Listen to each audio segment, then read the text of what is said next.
Today, we're going to look at something really cool. It's a web server that generates QR codes for you. And the most amazing part? The whole thing is built on just about 15 lines of Go code. Seriously.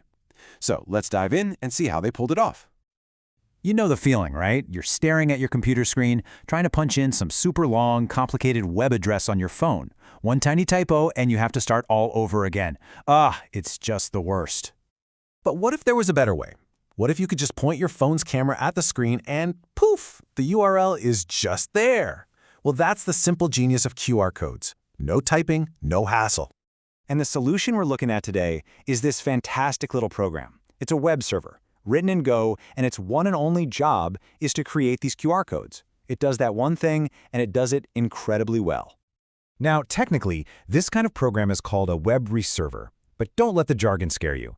The easiest way to think about it is like a personal assistant. You give it a simple request, and it goes off and handles all the complicated stuff with a much bigger, more powerful service out on the internet.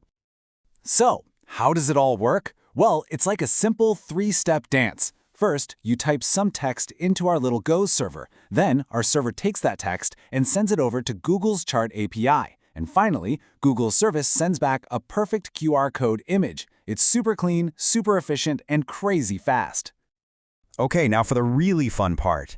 Let's pull back the curtain and actually look at the code that makes this whole thing tick. I think you're going to be surprised by how simple and elegant it is. So to get the job done, the program just needs a few standard Go packages. Think of them as its toolkit. It uses flag for basic settings, log for any errors, and net/HTTP to actually be a web server. But the secret sauce, the real key ingredient here, is this HTML/template package. We're going to get to that in just a second. Right at the very heart of the program, you'll find the main function. Just like the engine in a car, this is the piece that kicks everything into gear and gets the server up and running. And that main function is all business. It does three things real quick. First, it checks for a port number.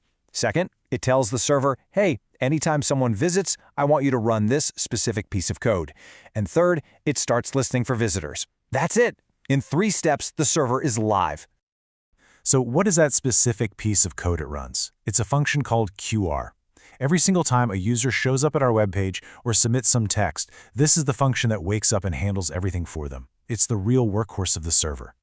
But you know, the real magic here isn't just in handling the request. It's in how the program creates the web page that you actually see and interact with. This part is really clever. In fact, there's a comment right in the code from the developer that says the template variable is, quote, where the fun happens. And that's no joke.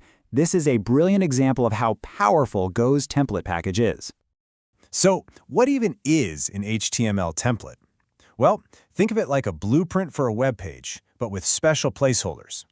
It's a chunk of HTML that our Go program can rewrite on the fly, filling in those blanks with real data, like the link to our brand new QR code right before it sends the page to your browser. And what's so cool about this template is the logic that's baked right into it. It has a simple rule. If the user hasn't entered any text yet, when they first load the page, then just don't show the QR code section at all. It stays hidden.